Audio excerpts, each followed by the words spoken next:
Hey guys! Tonight we're stepping into a world of wild colors, pointy shoes, 10-foot-long sleeves, and hats that looked like pastry towers.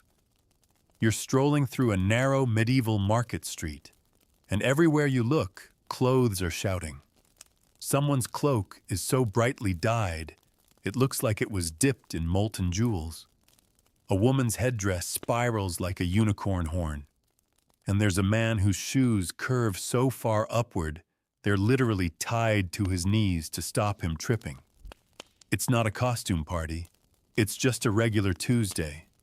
And no, you probably wouldn't survive this. Not because the clothes are dangerous, but because the fashion police weren't a joke here. If your hat wasn't shaped right, or your sleeve too long, you might get fined, shamed, or even banned from public spaces.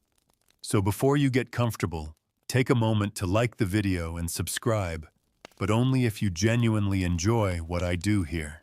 And drop your location and local time in the comments. I love seeing where and when you're all listening in from. Now dim the lights, maybe turn on a fan for that soft background hum, and let's ease into tonight's journey together.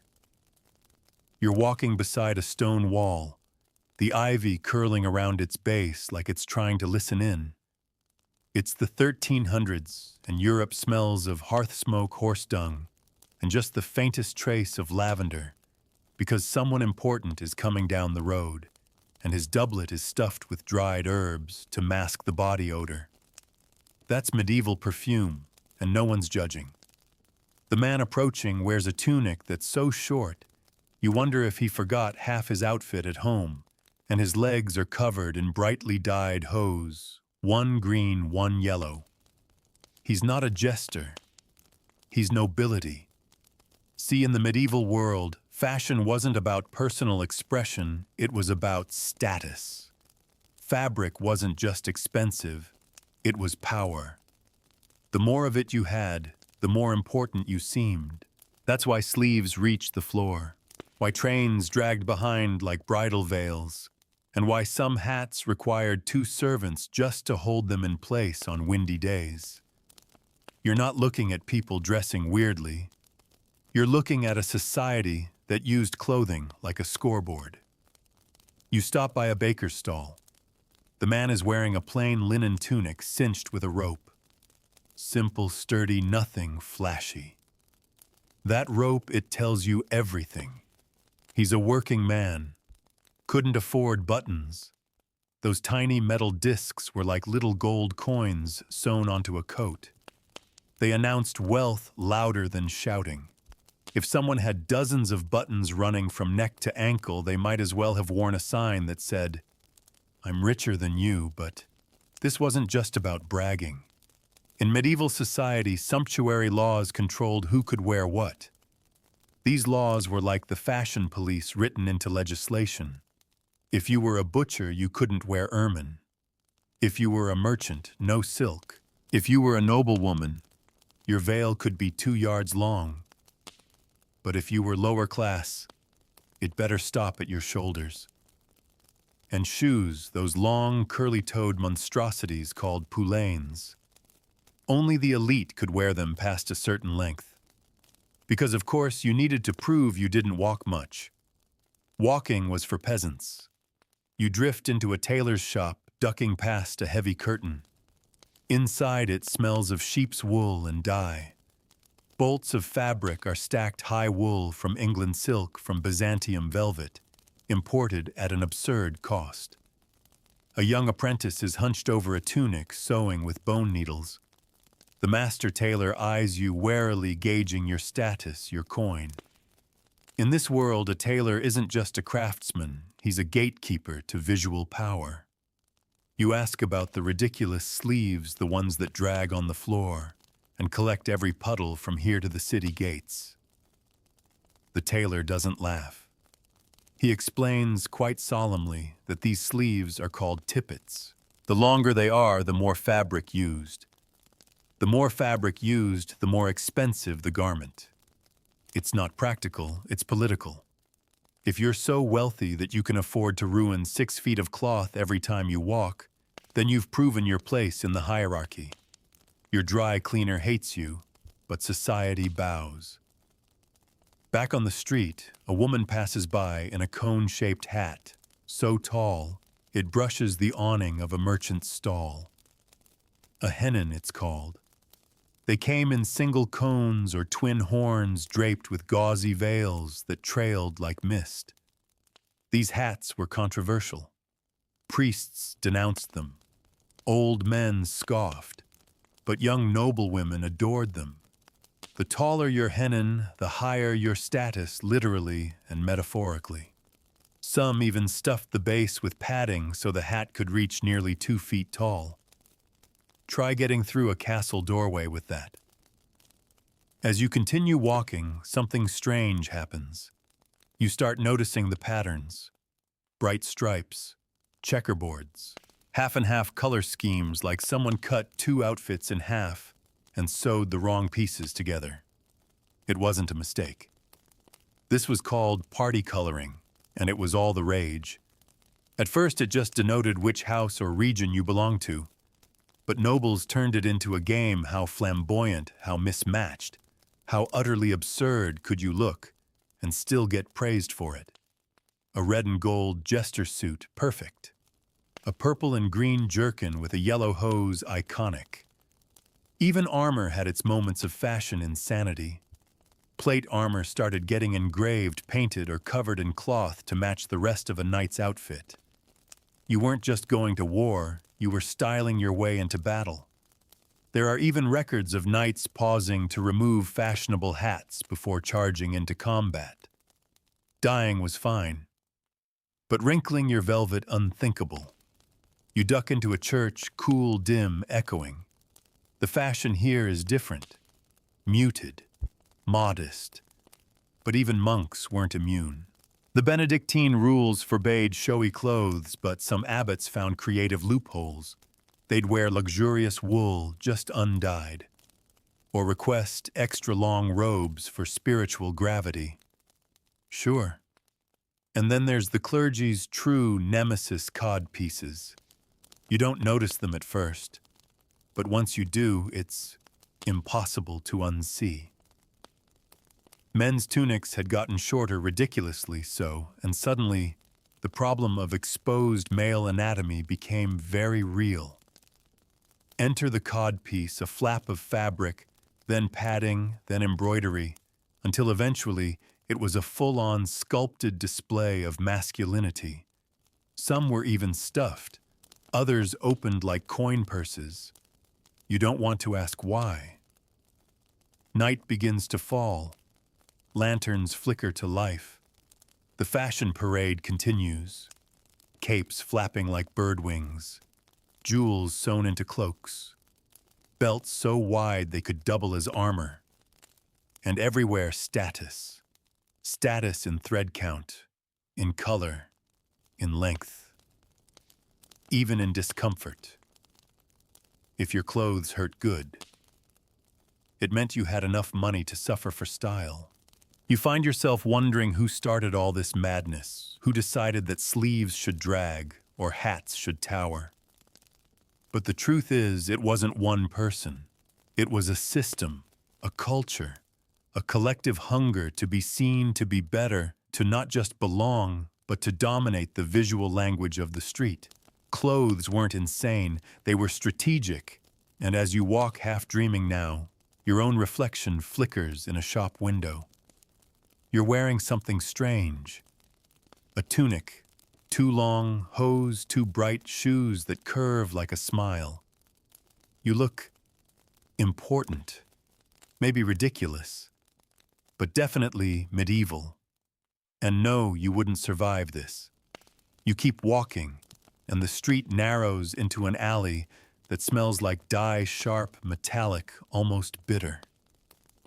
Around the corner, you see a group of workers hunched over wooden vats.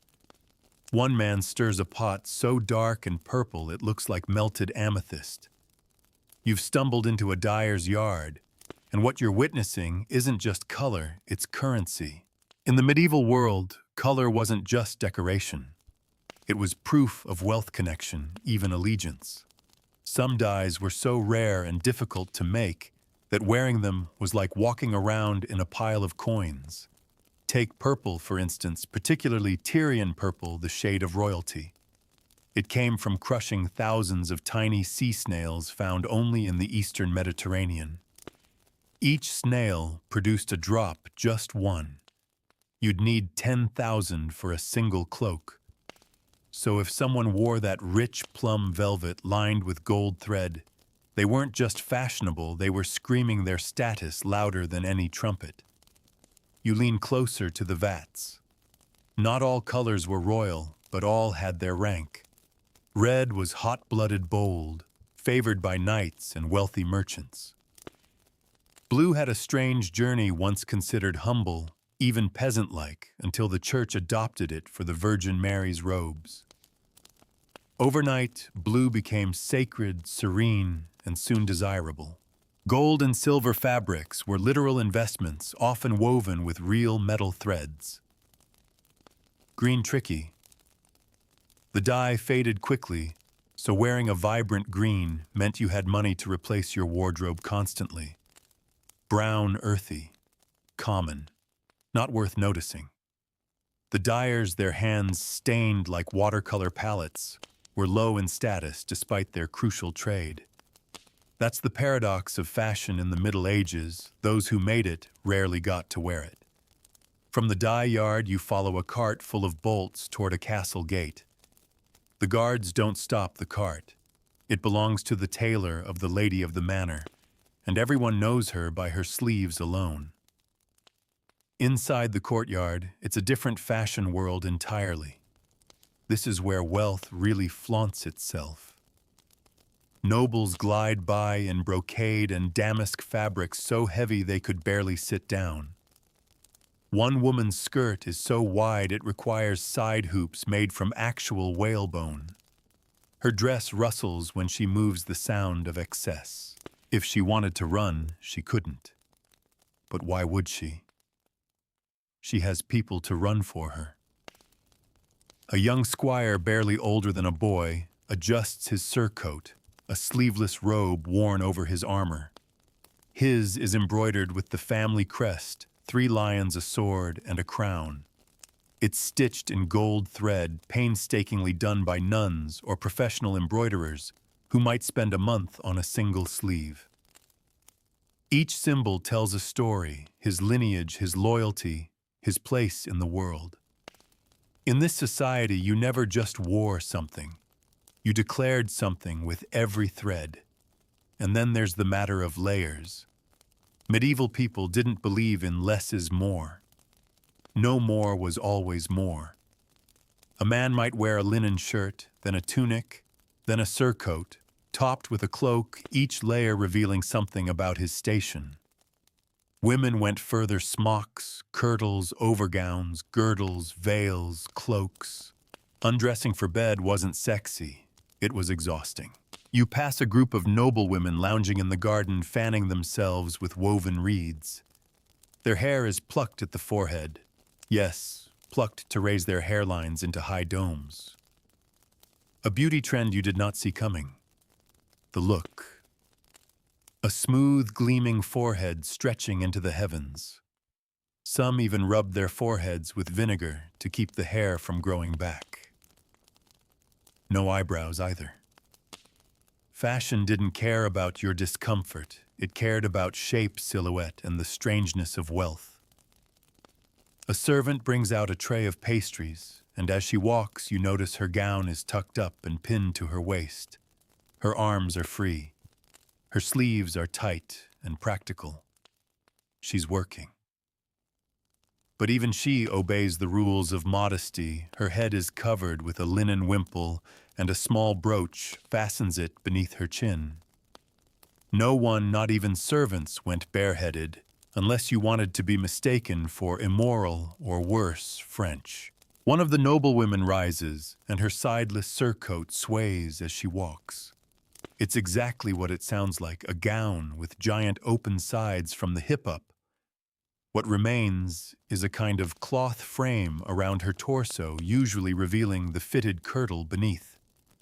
It's an optical illusion, covered and uncovered at once, and scandalous. Church leaders railed against the trend. The more they protested, the more fashionable it became. You're starting to realize something. The madness of medieval fashion wasn't madness at all. It was layered, coded, and fiercely intentional. People dressed in ways that made sense to their world, even if it makes you want to laugh now. But if someone from 1347 saw you in yoga pants and a zip-up hoodie, they'd probably fall over. A page boy rushes past, his jerkin flapping behind him. It's quilted and padded not for fashion, but for warmth and slight protection. His hose is stitched to his doublet, a clever trick to stop them from falling down. Belts weren't always for holding pants up. They were fashion items themselves, often dangling, with small bags, knives, or mirrors. Women wore belts too, but theirs were usually decorative, stiff with embroidery, or gemstones hung with keys that told you she was a lady of the house. In the distance, a wedding procession begins. Bells chime, villagers gather, and you watch the bride emerge in layers of red. Yes, red, not white. White wasn't the standard wedding color yet. In medieval Europe, red symbolized fertility, wealth, and luck. Her dress is embroidered with pearls, her veil so long it's held by two little girls behind her. The groom wears a doublet so tight, he walks like he's clenching every muscle in his body. But his sleeves puff proudly, his hat sports a feather longer than your arm, and his pointed poulaines announce, "I am someone important." You step back, letting the parade pass. Children scatter flower petals. Minstrels play. And through all the chaos, the fashion stands firm. Nothing here is random. Not the colors, not the shapes, not the exaggerated silhouettes. They're all part of the show, a society dressing itself into place. Every outfit a conversation about wealth, morality, gender, and class. You wander toward a cluster of stalls where seamstresses stitch in the open air. They're mending torn hems, sewing laces, measuring sleeves against bits of string. Their tools are simple bone needles, iron shears, beeswaxed thread. But their skill impeccable. Some of these women could stitch a sleeve so fine the seams were invisible. Others worked as part of guilds, passing on secrets, defending prices, guarding designs. You sit for a moment and close your eyes. Even in stillness, the fashion hums around you, colors that signal bloodlines, sleeves that shout power, cloaks that whisper authority. You're surrounded by peacocks in human form, and somehow it works. It always has. Because in the medieval world, looking ridiculous didn't mean you were foolish. It meant you were seen. You rise from the bench beside the seamstresses and start to drift toward the town square. It's late morning now, and the air smells of roasting onions and damp wool. Market day. A dozen stalls form a colorful ring, each one draped with linen awnings dyed in dusty blues or sun-faded ochres.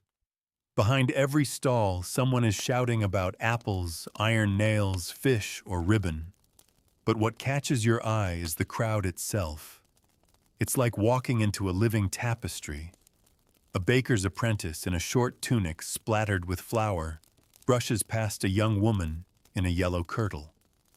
Her hem is fraying her sleeves, patched, yet she still pins her hair modestly beneath a veil. Modesty was more than just a virtue. It was a uniform for unmarried women. Hair was intimate, private. You only uncovered it when you were alone or scandalous. Beside the well, two boys wrestle their tunics hitched above their knees. A third boy laughs, his hose drooping on one leg. You realize they're not wearing any kind of underpants. That's not an oversight. It's normal. Underwear, as we think of it, didn't exist yet. Men wore braids, loose linen shorts tied with a cord. But for children, too expensive. They wore what they had until they didn't fit anymore. Clothing wasn't just status, it was survival. If your sleeves were too short, your arms got cold. If your shoes wore through your feet, bled. Speaking of shoes, there's a cobbler hunched over a hide slicing leather, with hands stained dark as saddle oil. He doesn't look up, but his work speaks volumes. You glance at a pair of new poulaines displayed on the cart beside him. The toes curl like ram's horns, utterly impractical. But that's the point. If your shoes make walking difficult, it's because you don't have to walk far. Someone else does it for you. Fashion has always been fluent in passive aggression. You pause at the cloth merchant's tent, where a merchant is boasting loudly about his imported samite. You pretend not to stare, but the bolt of fabric he displays really is mesmerizing, shimmering threads that catch the sun like water. Samite was the fabric of the elite, a blend of silk so dense and luxurious that it rustled audibly when you moved. The louder your clothes, the wealthier you were. No one whispered with their wardrobe. You announced your arrival. A wealthy woman steps forward inspecting the goods. Her sleeves are trimmed with ermine, the white fur of winter stoats. That's not just luxury, it's political. Sumptuary laws in England declared that only those above a certain rank could wear ermine. Mink, squirrel, or fox were for the middling folk. Commoners couldn't touch fur at all unless it was rat, and that didn't count. You overhear a quiet conversation nearby, two middle-aged men in muted tunics debating whether the new town priest should be allowed to wear crimson vestments. Crimson was a touchy color, associated with cardinals, kings, and depending on the country, legal exceptions. In some places, it was reserved for royalty. In others, merely owning a bolt of crimson cloth could land you in hot water if you weren't of the right bloodline. Red meant heat, power, blood.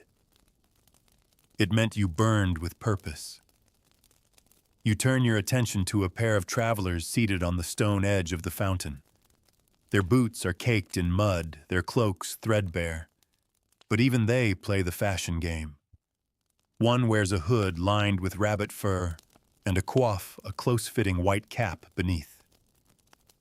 Coifs weren't just practical. They were badges of occupation, of discipline. Scholars wore them. Monks, children. Some were even embroidered around the edges with initials or family symbols, delicate loops of colored thread to ward off theft. Then there are the gestures. The way people adjust their sleeves before they speak. The way they remove gloves slowly, finger by finger, when greeting someone of higher status. Fashion extended to body language. You didn't just wear your clothes, you performed them. A trumpet sounds somewhere near the Guildhall, and you follow the echo until you arrive at a gathering of officials and merchants. There's a meeting in progress, town leaders negotiating taxes, trades, and grain deliveries. But what's remarkable isn't the conversation, it's what they're wearing. The town reeve, a man of middling birth but powerful title, wears a long robe belted with leather and lined in sheepskin. A silver clasp holds his mantle in place, modest but dignified. His hat is stiffened with felt, tall and slightly conical, a nod to French influence. Another man wears a tunic with dagged edges, those ornamental cutouts that made sleeves and hems look like flower petals or flames. Dagging had no purpose. It was fashion for fashion's sake, and it showed you had time to waste on beauty. You spot a foreign merchant Italian by the look of his slashed doublet and pointed beard. His sleeves have openings that reveal a puff of underlinen, like the garment is exhaling. The fashion came from Florence and Milan, where tailors began slicing fabric on purpose to show off what lay beneath. layers upon layers slashed and puffed, as if you had so much clothing you couldn't contain it. It spilled out in tufts. Near the back of the crowd stands a woman with an apron and a worry line between her brows. Her dress is plain, but around her neck she wears a chain of maintenance, a symbol of office, perhaps the master of a local guild. It's heavy, ornate, out of place on her otherwise modest outfit. And that's the point. She wears it because she earned it. Guild leaders, even women, could rise high in status, and fashion always followed function. She wears no rings, but her sleeves are neat. Her shoes are sturdy, and every gesture she makes carries weight. Behind the hall, you wander into a quieter space, a narrow lane where a young boy is playing with a broken spindle. His clothes are patched in 10 places, but then you notice something unusual, a single silver button sewn onto his tunic at the collar. It's tarnished, yes, but real. Someone gave it to him. A father, maybe, or a dead brother. And now it's a symbol. He's wearing his story same as everyone else. And suddenly you realize that medieval fashion wasn't always about insanity or excess. Sometimes it was about protection, about hope, about memory. A locket tucked beneath a wimple. A sash dyed in a dead husband's favorite color. A hem embroidered with the names of your children. Clothing didn't just reflect status. It held people. You look down at your own hands now, and your fingers are stained with blue from the dyer's vat. You're wearing a tunic that isn't quite yours, a hood you borrowed from the wind, and shoes that pinch with someone else's history. And as the bell rings noon from the town chapel, you feel not like a visitor, but like you belong. Because in this world, insane fashion wasn't madness. It was memory worn on the outside. You leave the narrow lane behind and follow the bell's echo toward the outskirts of town, where the houses grow smaller, the stone gives way to thatch, and the roads slowly become paths. Here, the village breathes differently. It's quieter, softer. Chickens dart between legs, geese honk from behind fences, and someone is hammering something behind a barn. This is the world of peasants and field workers where clothing doesn't announce status, but helps you survive it. You pass a woman pulling laundry from a wooden tub, steam rising as she wrings out a woolen smock. Her arms are strong, her hands raw, and her expression indifferent to the cold splash of water against her skin. Her dress is loose and plain, cinched at the waist by a braided cord. No dagged edges, no embroidery. But every stitch has a purpose. Peasant fashion wasn't about beauty, it was about functionality. The wool repelled the cold. The loose fit let her move.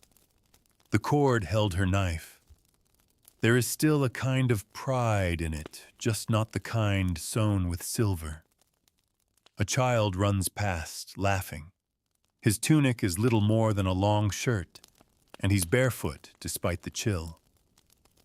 You notice how many layers are missing out here. No rich cloaks, no elaborate coifs. Even the colors are dimmer natural shades of undyed linen-faded grays, washed-out greens. Dyes were expensive, and most villagers relied on local plants and minerals, onion skins for yellow woad, for blue walnut shells for brown. If it couldn't be grown or foraged, it wasn't worn. You reach a cottage where a man is repairing a plow blade.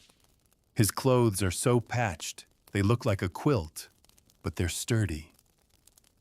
He doesn't look up from his work, but you notice the tools looped through his belt, a hook knife, a pouch of nails, a whetstone. His belt is his toolbox. His tunic sleeves are rolled and tied with twine. No flowing fabric here to catch on metal. This is fashion stripped down to purpose, and yet it still says something. Even the headwear out here speaks volumes. Most women cover their hair with simple wimples or kerchiefs, sometimes just a strip of cloth knotted at the nape of the neck. Not because it's stylish, but because uncovered hair invited dust-sweat gossip. A clean veil meant clean habits, and those mattered in a world where reputations stuck like mud. But not everything is drab. On Sundays or holy days, even peasants tried to dress up. You pass a man adjusting his best tunic, slightly better wool, a few decorative stitches at the collar. A girl nearby ties on the belt with her one nice brooch, a pewter flower with a missing petal. It's chipped a little crooked, but it's hers, and when she smiles in it, it shines like a crown. You arrive at the village chapel just as the noon service ends. People trickle out slowly, adjusting their cloaks and caps, greeting neighbors. The priest is last to leave his robes simple but still distinct. No gold embroidery here, just a cross sewn in red thread over his chest, and a cord tied 3 times around his waist. A sign of vows, a sign of restraint. He bows to a widow in a brown dress as he passes. She bows back, and you notice her hands gently holding the ends of her veil, not smoothing it but clutching it, as if it's a comfort. Because for some, clothing was more than cloth. It was a shield, a ritual, a memory you could wrap yourself in when the world got cold. Behind the chapel, a young couple walks hand in hand toward the fields. You trail them at a distance, watching the way their sleeves swing together, brushing now and then. Her dress is longer than his tunic, and she lifts it slightly to step over stones. You notice she's wearing a garland of dried flowers tucked into her braid. Not a fashion rule, not a sumptuary regulation, just something beautiful made with her hands. There's something touching about this moment, about how in a world dominated by strict clothing hierarchies, peasants still found ways to create beauty, even in poverty. A stitch here, a lucky charm pinned to a sleeve, a patch in the shape of a heart. This wasn't resistance, it was humanity. And you begin to understand something deeper the farther you get from the cities and courts, the more personal fashion becomes. Out here, clothes don't need to perform power. They just need to hold you through your day. Still, the shadows of the upper classes creep in. A traveling friar passes through the village carrying stories from the city. He tells tales of velvet robes and jeweled belts of noblewomen who wear sleeves that drag behind them like shadows. The village children listen wide-eyed, and later try to copy the style using scraps and strips of leftover wool. They pretend their cloaks are lined with silk. They use willow twigs for fans. And just like that, the fashion of the powerful becomes a game of pretend. You rest on a tree stump, watching a mother sew beneath a tree. Her child is asleep in her lap, and she stitches quietly, rhythmically, her fingers moving with instinct. She's not following a pattern. She's following memory, her own mother's stitch, perhaps, or a neighbor's borrowed technique. These women pass down skills the way others pass down names. Somewhere in the distance, bells toll again. The sun has moved, the breeze has cooled, and you feel as though you've peeled back yet another layer of the medieval world, one where fashion, though seemingly ridiculous in the courts and cities, was still meaningful in the mud. Even the simplest hem carried weight. Even the most frayed sleeve had a story. You rise, brushing dust from your cloak, no embroidery, no rare dye, just the color of earth. But somehow in this moment you realize you're dressed exactly right. You follow the dirt path beyond the village until it curls into the edge of a noble estate where land is measured not by fences, but by silence. The trees grow straighter here, the birdsong seems rehearsed, and even the breeze knows when to hush. A pair of deer bound across the distance as you approach a hunting lodge nestled in stone. Here fashion changes again, stealthy, seasonal, strategic. A group of nobles prepares for a hunt. You watch from a distance, hidden behind a hedgerow, as they adjust their garments with quiet precision. Their clothing is a study in controlled chaos. You'd think a hunting outfit might be plain, but not here. The men wear quilted doublets and fitted hose dyed in greens and deep russets. Their cloaks are trimmed in fur, not for show, but for warmth. Still, the collars are high, the edges scalloped, the linings expensive. Even when chasing wild boars, no one is immune to the pressure of looking good while doing it. One of the women adjusts her gloves elbow length and laced with tiny brass points. She wears a riding kirtle split at the sides for easier movement, and her hood is decorated with beads that catch the sunlight in quick flashes. Fashion here is about agility and elegance worn like armor for a world that prizes appearances as much as land. You watch a nobleman mount his horse. His boots are cut high, his spurs polished. He tosses his mantle over one shoulder like a cloak in a painting. Everything about him is curated, deliberate. It's easy to assume medieval people didn't care about appearances. But here, every movement says otherwise. You don't dress down for the woods. You dress differently and still strategically. As the hunting party disappears into the forest, you linger near the lodge, drawn to the sounds of preparation within. Inside, a servant is brushing garments with a bunch of dried lavender stems, knocking away dust. Another is folding cloaks along seams, aligning them with military precision. You notice something odd, a small stone heated in the fire, wrapped in cloth, and placed between layers of folded hose. Warm stockings, a quiet luxury. The lodge itself smells of pine wool and a hint of old wine. You wander past the storage room and discover racks of spare garments arranged by owner, marked not by names, but by insignia embroidered on linen bands. A falcon, a rose, a sword with wings. These aren't just decorative. They're personal brands. In a world without last names etched in leather tags, embroidery was identity. One servant lays out a padded gambeson, an Under Armour coat thick with layers of quilted linen. Meant to cushion the body beneath chainmail, it's plain at first glance. But closer inspection reveals rows of perfectly hand-stitched seams. A humble garment, yes, but cared for. You realize that even in battle, even while protecting your body, there's space for pride and craft. Later, as dusk approaches, the hunting party returns, trailing laughter and exhaustion. Cloaks are muddied sleeves torn by brambles, but no one minds. The dirt is proof of action. Still by nightfall, the washing begins. Garments are rinsed in wooden tubs hung near the fire, brushed down with care. No one lets a cloak fade without effort. Fabric is too precious, threads too costly. Fashion may look excessive, but in practice it's an exercise in preservation. You find yourself invited into the main manor house, a great hall with a vaulted ceiling and a fire big enough to roast an ox. The warmth is immediate, but what truly catches your eye are the garments hanging near the hearth cloaks, drying tunics, warming, and a fur-lined surcoat resting over a chair like a sleeping cat. The noblewoman of the manor enters her gown, a sweeping river of wine-colored velvet.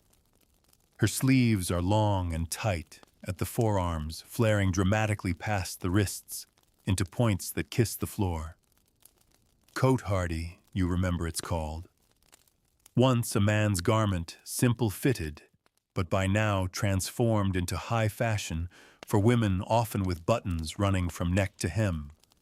Tiny, impractical, decorative. The kind of garment that required help just to get into it. You watch as a maid assists her in removing her outer layer. The undergown shimmers faintly.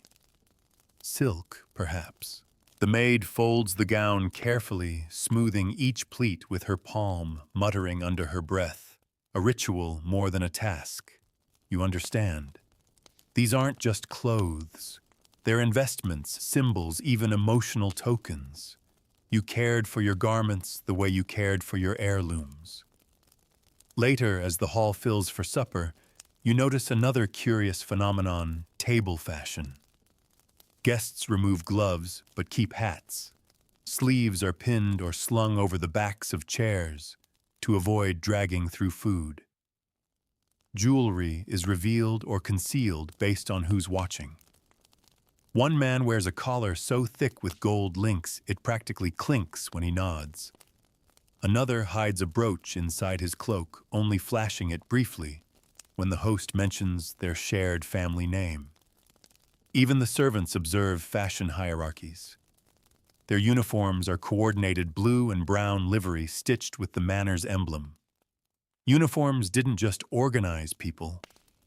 They communicated obedience, loyalty, and place. If you wore livery, you were claimed. You belonged. As the meal progresses, you notice a quiet war of fabrics across the table. Brocade against damask. Silk battling velvet. Wool with surprising patterns. Some of the guests tug discreetly at their sleeves, trying to position their cuffs just right to show off a lining or a ring. One man adjusts his hat 5 times each time closer to the angle worn by the host. You've entered the politics of subtle mimicry, a kind of fashion chess where the stakes are respect. The fire burns lower, the wine runs thicker, and the guests begin to loosen their garments, breathe deeper, laugh louder. A woman pulls off her hennin and sets it aside with relief. Her hair is flattened beneath braided tight. You wonder how long it took to get it just right. Hours, probably. All for a few hours of display, then collapse. Later, as guests leave, they redrape cloaks and refasten buttons. Fashion retreats back into armor. A nobleman helps his wife with her hood, tying it under her chin, with surprising gentleness. The gesture is small, but it says this matters. You're left alone in the hall, the fire flickering, the clothing now limp and silent on the backs of chairs. But somehow, even resting the garments feel alive, like they've performed their duty for the evening and are now sleeping. You wonder what your own garments would say if they could talk. Where you've been. What you've seen. Who you've become just by slipping into something someone else once wore. Because here in this moment, you realize something profound. Fashion, in the medieval world, wasn't about looking good. It was about being understood. The next morning, the world feels new. Mist curls around the manor's hedges like smoke from a sleeping dragon, and the garden glistens with dew as you make your way toward the stables. A groom passes you with a bucket, his linen shirt half untucked, his sleeves rolled up and tied with a scrap of string. Behind him, a stable boy wears a patched-over jerkin with elbow holes and breeches that were clearly meant for someone else. But no one looks twice. Working clothes weren't meant to flatter. They were meant to last. And yet, despite the dirt, the wear, the simplicity, there's a quiet rhythm to what people wear in the morning. You notice the layering begins early. A simple shift or chemise next the outer tunic or gown, and then slowly the pieces that add shape: the belt, the apron, the outer cloak. Each one added not just warmth, but meaning. Even now it feels ritualistic. You pass through the herb garden, where a young maid is tying rosemary into bundles. She has a sprig tucked behind her ear, and her apron is dusted with crushed thyme. Her dress is plain, but she's laced her sleeves with red thread, not part of the uniform. Her own touch. It's subtle but bold. Personal fashion in a world of uniforms. Inside the kitchen, the air is thick with wood smoke and the sharp bite of onions. Cooks bustle about in loose-fitting robes belted high at the ribs. The design allows movement, easy bending, quick access to knives and cloths tucked into sashes. The colors here are subdued grays, browns, off-whites, all easy to wash and hard to stain. But you spot the flour-dusted cook with one token of flair, a deep green sash tied twice around his waist. Practical, yes, but dyed. And green, as you remember, fades fastest, which means someone cared enough to renew it. You keep walking. Past the kitchens, past the chapel, into the quieter quarters of the manor, the rooms where wardrobes live. Not furniture wardrobes, no. Real wardrobes. Collections of garments stored, displayed, and maintained with care bordering on obsession. One room has tall wooden presses lined with shelves. Each one holds neatly folded garments sorted by season, fabric, and occasion. Linen for summer, wool for winter, fur-lined cloaks for travel, velvet for court, silk for guests. It's a kind of fashion library, and each item is a book that says something different when worn. A young servant inventories each piece with a quill and parchment, muttering to herself as she reads aloud. One crimson coat hardy, 4 buttons missing. One squirrel-lined houppelande fresh mended. A houppelande, you recall, is the grandest of outerwear. Voluminous floor-length belted high with sleeves that billow like a bishop's. Worn by both men and women, it was the robe that shouted, "I have arrived." And the longer and wider the sleeves, the more fabric used, and therefore the more wealth declared. Some nobles even padded the shoulders to make them more imposing. Shoulder pads in the 1400s, yes. Fashion has always been a circle. You reach a tailor's workroom nestled behind the storerooms. Light streams in through a tall window, catching the glint of a silver thimble resting beside a pincushion, shaped like a plum. The tailor is a small man with steady hands and sharp eyes. He doesn't look up, but you watch as he measures out silk thread the way an alchemist might measure gold dust. Each garment here isn't just crafted, it's engineered. A half-finished garment lies draped on a mannequin, a noblewoman's gown, with a square neckline edged in pearls. The neckline itself is daring, just low enough to suggest status, not scandal. The tailor pins a panel of velvet to the front, muttering something about symmetry and the favor of the lady. These garments are negotiations between beauty and modesty, between form and function, between desire and law. In one corner, a young apprentice practices embroidery delicate vines with gold thread climbing up the hem of a sleeve. You learn that certain embroidery patterns weren't just decorative. They signaled religious devotion, allegiance to a household, or even hidden meanings. A rose stitched with 5 petals might be a symbol of the Virgin Mary. A fish, a quiet sign of Christian faith. A falcon mid-flight. A family crest. Fashion wasn't always loud. Sometimes it whispered. You return to the halls of the manor in time for the morning visitors. A noblewoman arrives, her entourage trailing behind like a flock of fabric in motion. She's dressed in layers so perfectly coordinated, it makes you want to applaud. Her surcoat gleams with stitched gemstones, real not painted, and her hennin rises at least 16 inches above her forehead, draped in sheer veils that shimmer with movement. Behind her, her maid wears a similar gown, but the fabric is rougher, the veil shorter, the headdress plain. Like echoes of the same song in different keys. As the lady curtsies, you spot the folds of her sideless surcoat, a return of that infamous windowed gown. But here it's worn with poise and precision, Her kirtle beneath is form-fitting and subtly beaded. Even when showing skin, nothing is accidental. The exposed sides frame the body like a painting in motion. You understand now it's not about exposure, it's about framing. You overhear the steward whispering to another servant the lady has recently returned from Paris. Of course she has. Fashion flows like a river from the continent. What's bold in Italy becomes daring in France, then trickles into England like gossip dressed in silk. The wardrobe follows trade routes.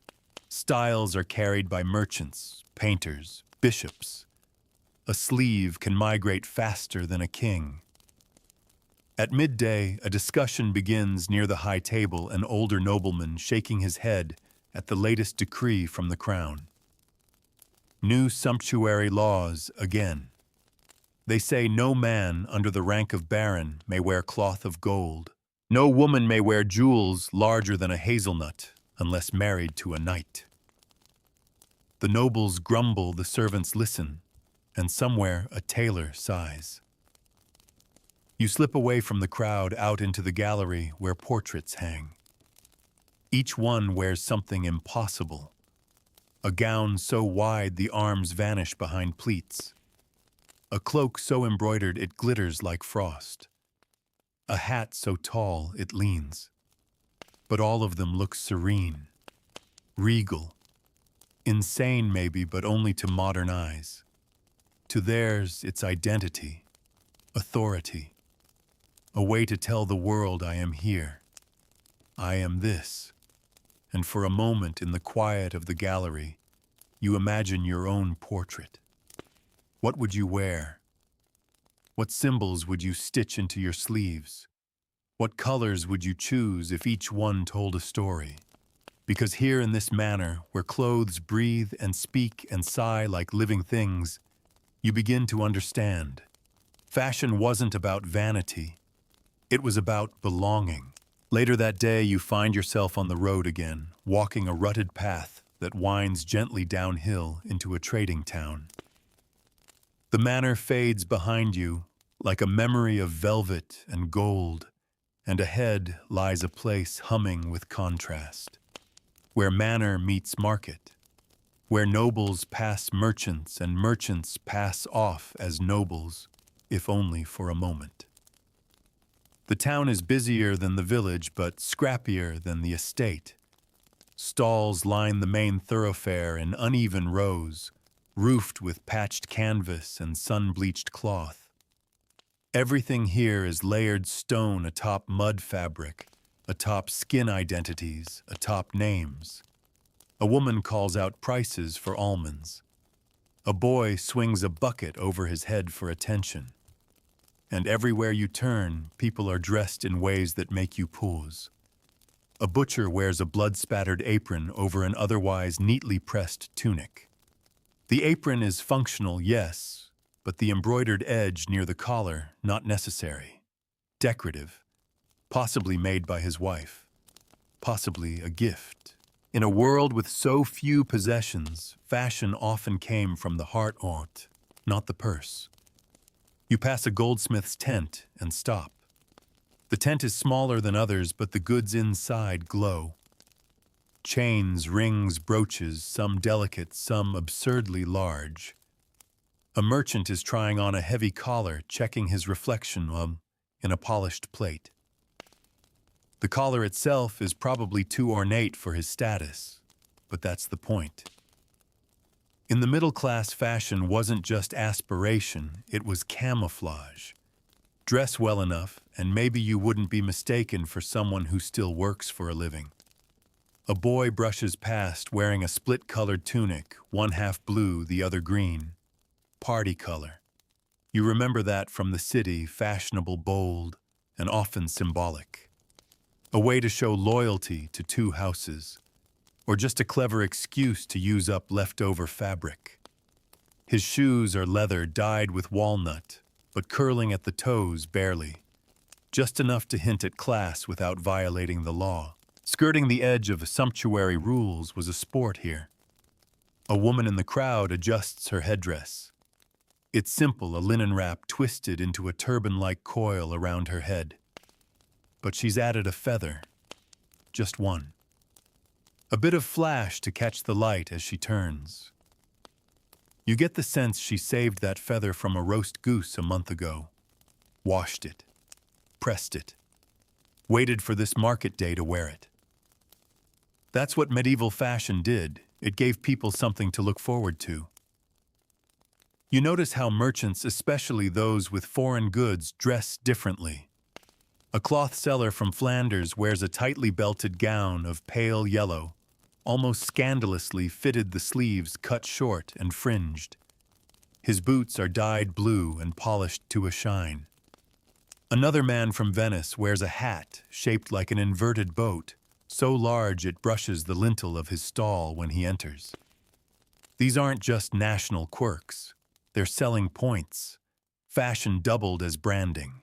Look foreign enough, and your silks will seem more exotic. Look rich enough, and your spices will seem rarer. You stop at a stall selling pins, dozens of them lined on a strip of velvet, some bone, some iron, a few copper. Pins weren't just accessories. They were fasteners, decorations, gifts, love tokens. They held together sleeves, veils, even whole garments. The right pin could make a hem look deliberate. The wrong one could expose you. A man nearby is buying 3 for a woman whose name he won't say aloud. She blushes anyway. The town's fabric market sprawls around the central square. Bolts of cloth flutter in the breeze like flags, undyed wool, coarse linen, fine linen silk in tiny swatches.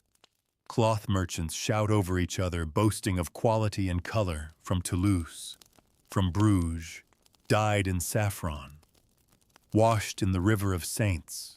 It's overwhelming. But you understand the chaos. In a world before fast fashion, fabric was the future. Buying cloth wasn't shopping. It was betting on what you'd become. One woman buys 2 ells of crimson and walks away like she's stolen fire. A man buys plain wool and ties it over his shoulder as a makeshift cloak, already testing the drape. Nearby, a guild representative inspects fabric for consistency. His badge, silver shaped like a loom, hangs from a chain on his belt. He nods once, accepts a bribe discreetly, and moves on. Even guild officials played dress-up. Their clothing was uniform, yes, but also quietly tailored to show rank. An extra row of buttons, a more polished shoe, a finer belt buckle, small things with loud meanings. You wander into a tent filled with old clothes, gently used garments traded or sold by those needing coin. A young man fingers a blue doublet with velvet trim. It's too fine for him, you can tell. But he tries it on anyway, stands a little taller, lifts his chin. For a moment, he's not a cooper's apprentice. He's someone important. That's the magic of clothing, especially here. It lets you step outside your place, even if just for a heartbeat. And yes, there are tailors here too, set up beside the fabric stalls, ready to turn purchases into dreams. One cuts patterns from brown parchment. Another measures a woman's arm, then her shoulder, then her wrist. They don't speak much. Their hands do snip, pin, fold, thread. And suddenly, a flat piece of cloth begins to become something. Even the way people move here is influenced by their clothes. A merchant hitches up his tunic as he steps into the mud.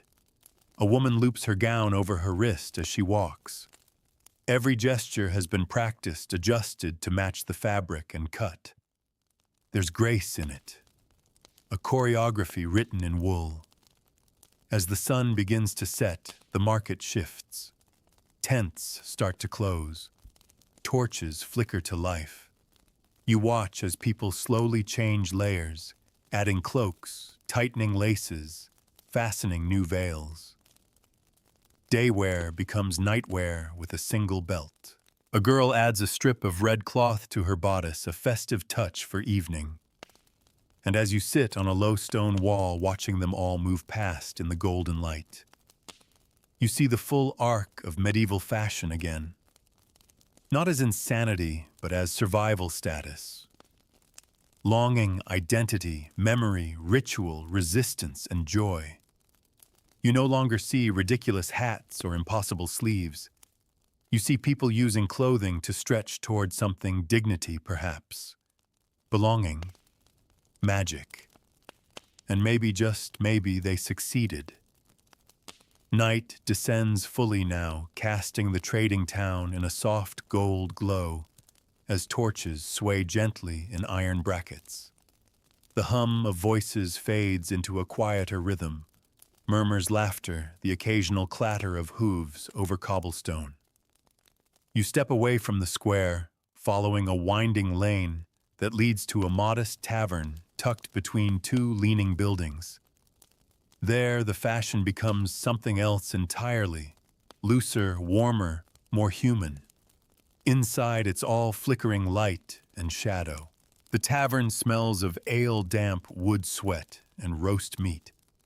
A roaring hearth burns at one end, casting orange halos on every face. Around the room, the clothes have softened. Gowns have been loosened, sleeves unbuttoned, collars untied.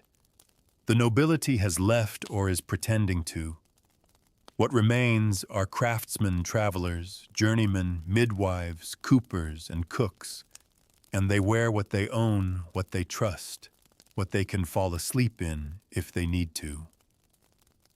You notice it immediately. Almost everyone has some kind of outer layer nearby.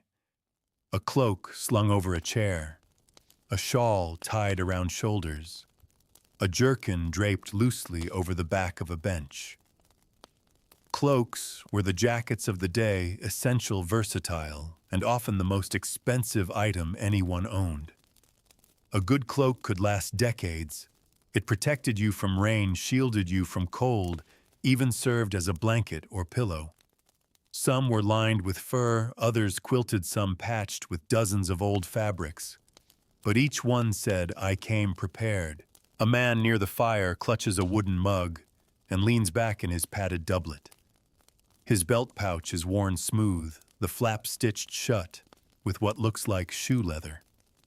A woman beside him wears a dress 2 shades darker than it probably started, with tiny repairs near the elbow and an extra tuck sewn into the waist, maybe after a child. This is where clothing lives, you realize. Not in paintings or court halls, but here, spilled on, sat in, laughed over. A group of young travelers bursts in, dripping with the evening rain. Their cloaks steam as they shed them. Underneath their clothes are a patchwork of borrowed styles. One has a surcoat a little too long. Another wears hose mismatched in color and length. But the confidence with which they move tells you everything. This is fashion worn with pride, whether perfect or not.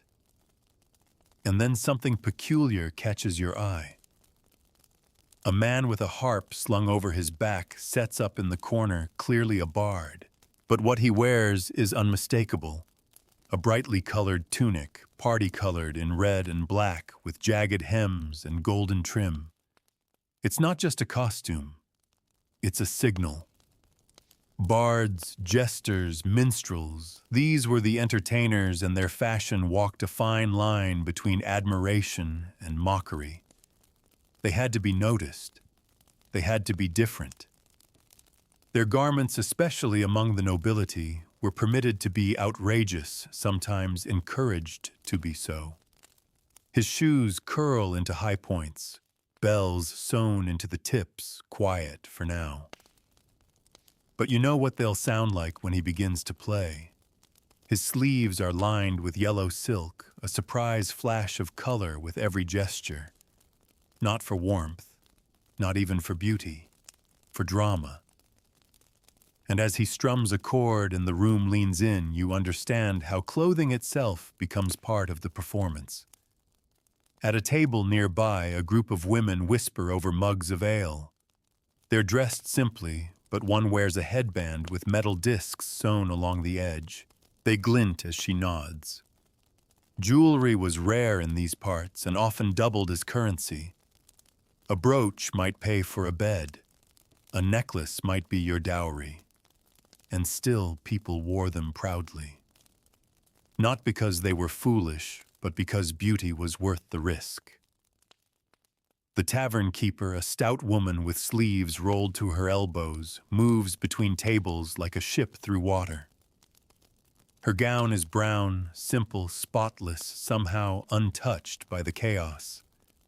Her apron is double-tied, and the pockets jingle faintly. You wonder what's in them. A coin, a key, a comb, a knife. She wears her tools like a uniform. Fashion even here is layered with unspoken code. The clean apron, authority. The short sleeves, efficiency. The scarf tied at her nape. Modesty, but on her own terms. A pair of cloaked figures enter hoods pulled low. They sit without a word, steam rising from their shoulders. Their boots are cracked spurs, dulled. Traveling clothes. But even in anonymity, they follow the rules. They remove gloves, unfasten cloaks. The weight of the room tells them what's appropriate, and they comply. Fashion was never just about how you dressed. It was also when. You sit near the hearth soaking in the low buzz of conversation, the quiet clink of mugs, the sound of wet cloaks drying beside the fire. And you think about how many of these garments will be worn again tomorrow, and the next day, and the next. Fashion wasn't fast here. It was slow, heavy, sometimes itchy, always personal. It aged with you, changed with you, was let out when you grew, taken in when you didn't, repaired when money ran low, embellished when it didn't. Every cuff, collar, hemline, and patch carried a story. And suddenly you realize you've stopped thinking of these clothes as odd. Even the pointed shoes, even the soaring hennons, even the impossibly long sleeves that dragged in puddles. You've stopped laughing and started listening. Because medieval fashion in all its absurdity was deeply sincere. It wasn't trying to be practical, or cool, or timeless. It was trying to be understood by neighbors, by strangers, by God. A woman across the room begins to sing softly, and others join in no harmonies, just the same old song everyone knows. One verse, then two. A lullaby, maybe, or a hymn disguised as a drinking tune. Their eyes close, their bodies relax. And so do you. And in that moment, surrounded by warmth and wool feathers and firelight patchwork dreams and velvet regrets, you feel something rare. You feel dressed, as if without even knowing it, the past has fitted you with something of its own. You leave the tavern just before dawn, stepping into a sky tinged with gray-blue, and the hush that follows a night of rain. The streets are slick, reflecting flickers of torchlight, and the faint shimmer of moon still clinging to the clouds. Everything feels hushed, like the town itself is wrapped in a damp wool cloak, still half asleep. You walk through the lanes slowly. Windows are shuttered. The market is bare. But here and there you glimpse people rising. A baker's apprentice stokes a fire inside his oven. You can see the flickering orange dancing across the inside of his tunic, plain, short-sleeved, practical. He wears a leather guard on one forearm tied with a cord. Not fashionable, necessary. You wonder how many burns taught him where the fabric needed reinforcing. Farther down, a washerwoman lugs 2 wooden pails of cold water from the well. Her gown is heavy, her back bent, and yet the way she's layered her shawl tells you something she knows how to keep warm. She's looped it twice around her shoulders and pinned it with a single bone clasp worn smooth from use. A gesture that's part reflex, part muscle memory, and entirely her own. You pass an alley where laundry hangs like flags between windows. A row of shirts, some patched, some yellowed, some so worn the light passes through, each one held up by wooden pins flapping in the breeze like ghosts.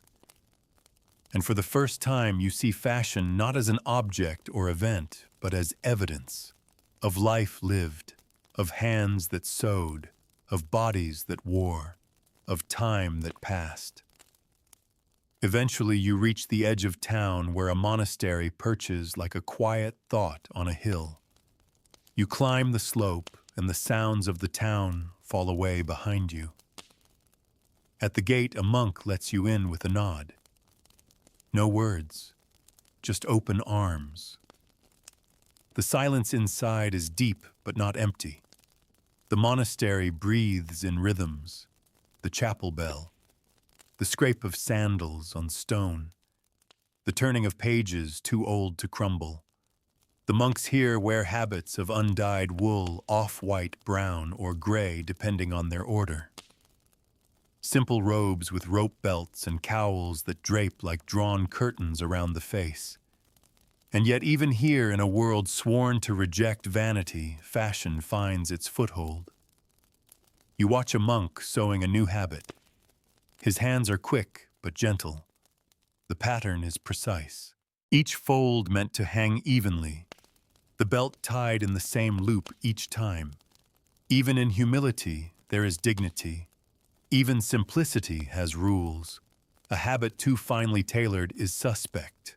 Too loose and it's considered lazy. You realize modesty isn't the absence of fashion. It's just another version of it. Controlled, measured, shared. In the scriptorium you find more monks hunched over vellum, their sleeves tied back so they don't smear the ink. Their hoods rest against their shoulders, exposing shorn heads. Hair was its own fashion here, and rejection of it a statement louder than any embroidery. Tonsure wasn't just symbolic. It was visible obedience. One monk lifts his head and adjusts his robe. He has mended it at the shoulder with a barely visible stitch. Same thread, same color, almost seamless. He could have asked for a new robe. But a perfect repair was a mark of discipline, of control, of refusal to waste. In a society obsessed with outward show monks, were the counterweight still full of their own silent language of cloth. You walk through the cloisters where the floor is cool beneath your shoes. The arches overhead curve like folded sleeves. In the garden a monk tends to herbs. His tunic has been shortened for easier movement, frayed at the hem but clean. His sleeves are rolled. His sandals reveal wool socks woven in thick spirals. They look uncomfortable, but warm. You sit with him a while. He doesn't speak, just weeds. The rhythm of it is familiar now. Thread, patch, stitch, bind, tuck, wrap, fold. It's all one big motion, you realize, like prayer or breath. Later in the monastery's refectory, you watch the monks eat in silence. Even their meals have a kind of textile order. Napkins folded precisely. Robes kept clear. Bread broken cleanly. Every movement quiet, deliberate, modest. This is fashion as spiritual practice. Nothing wasted, nothing excessive. Everything worn with purpose, even if that purpose is to appear untouched by the world. But you know better now. Because outside these walls, fashion is the world. You leave the monastery by midday, the sun now climbing. The wind picks up as you descend the hill and you tighten your cloak without thinking. A small act, but loaded with everything you've learned. The way you fasten it, the way it falls, the way it moves when you walk. And in the distance you spot someone climbing the same hill you just descended. A woman, tall, a cloak fluttering behind her like a banner. Her headdress catches the sun, starched linen twisted like a spiral shell. She walks with purpose. She belongs somewhere else. Maybe the manor, maybe the court, maybe the next chapter of the story. And you feel like a page she might pass. Still, you understand her now. Her garments don't seem strange. Her headdress doesn't seem absurd. They seem earned, chosen, part of a language you're beginning to read. Because medieval fashion in all its noise and nonsense was never a joke. It was a mirror. And if you looked closely enough, you didn't see a costume. You saw a person. You return to the road, feet finding rhythm again, the sun warm on your shoulders now. The land opens wide, dotted with farms, and the occasional herdsman trailing behind sleepy sheep. There's a simplicity here, quiet, repetitive, and yet, even now fashion has not abandoned the fields. A boy tending geese stands barefoot in the grass, his tunic pulled high and knotted at the waist to keep from dragging. His hair is a shaggy mess, but his sleeves have been carefully restitched with red thread. Tiny hand-sewn repairs, done not for show but for love. Maybe by a mother, maybe a sister. You realize that fashion out here lives in the details, not the whole garment, not the silhouette. Just the little touches that say someone cared enough to mend this. Further along, a shepherd dozes against a tree, his hat pulled low over his face. It's made of felted wool, and it looks like it's been crushed, reshaped, soaked, and reborn 100 times. Hats were not a novelty here. They were protection, identity, even class signifiers.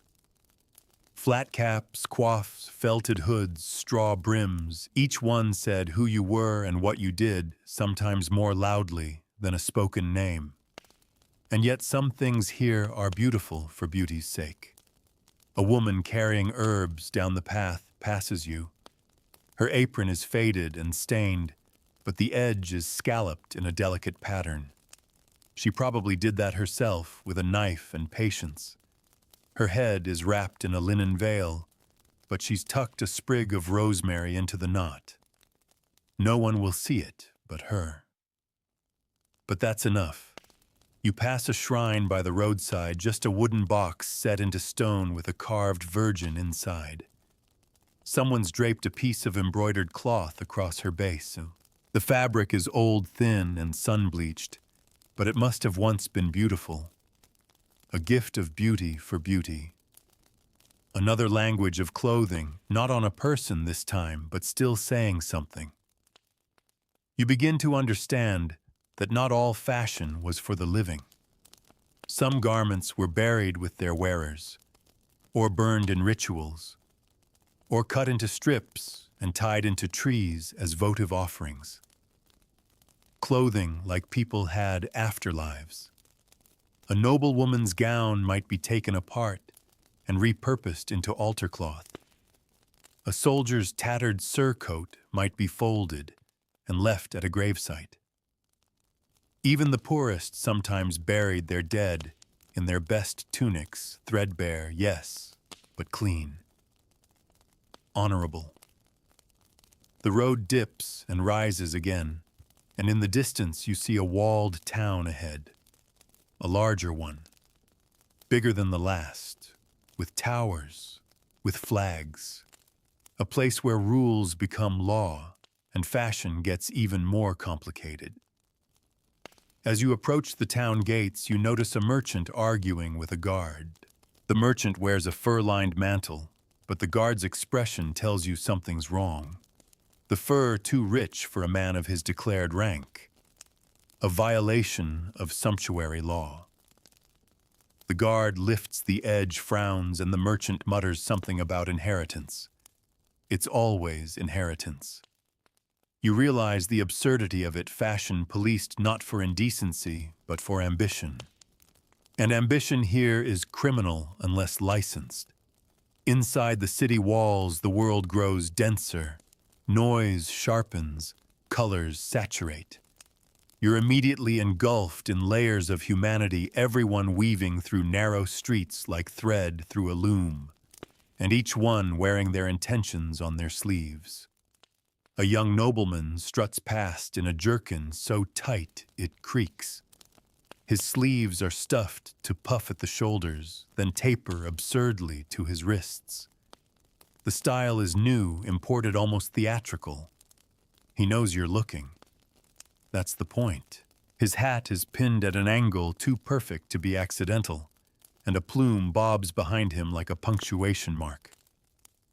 Across the street, a woman walks with her handmaid. Her gown trails behind her 4, maybe 5 feet of fabric, dragging dust and pride. The hem is stiffened, maybe even weighted. Her shoes are hidden entirely, and her veil is translucent, starched, high in place with wire beneath. You remember now the wire-framed veils that shocked clergy, earned scorn, and inspired copycats. The higher the veil, the higher the status. A cloud of silk becomes a crown. You pass by a window where a tailor adjusts a display, a mannequin posed in mid-stride wearing a new doublet, slashed across the chest, to reveal a contrasting underlayer. It's daring, maybe even dangerous. Slashed garments originated from battlefield wear, where swords tore through cloth. Later fashion adopted the look, intentionally mimicking wounds, as a statement of bravery, of edge of survival as style. And still there are people on the edges, servants, porters, scribes, dressed in more muted tones. But even they accessorize. A colored sash, a hand-carved button, a sleeve with a tiny bead sewn into the cuff. One man passes you with a knife sheath made of leather tooled with vines entirely hidden beneath his belt, unless he lifts his tunic just so. Hidden beauty, secret luxury. You find yourself drawn into a side alley where a group of children play beside a dyer's workshop. The walls are stained with every color imaginable: crimson, indigo, ochre, walnut, brown, woad blue. The children are splattered in it, their tunics tie-dyed unintentionally, like walking rainbows. A boy dips a stick into a barrel of dye and draws a crude star on his sleeve. His sister laughs and draws one too. And just like that, fashion begins again. With a mark, a line, a choice. You stand still for a moment as the city pulses around you. Fashion is no longer a joke. It's not even insane. It's a language. It's law. It's longing. And it's everywhere, from shrines and windows to cloaks and sleeves to the dirt stains on a shepherd's hem. You step back into the crowd.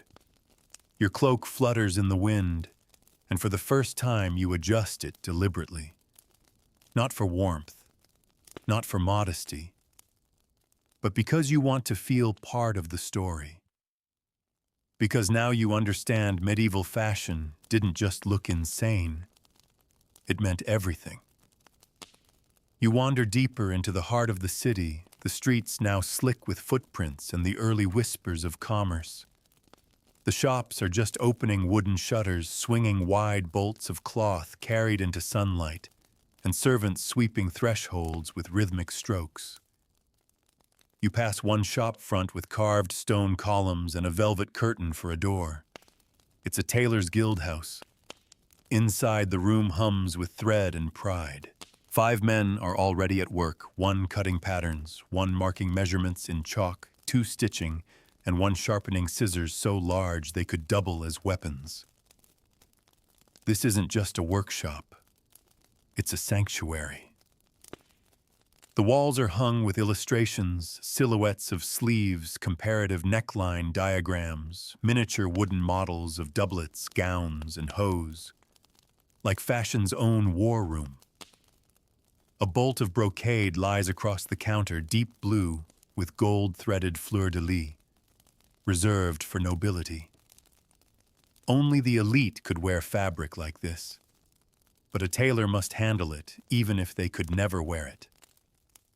They know more about status than the people who hold it.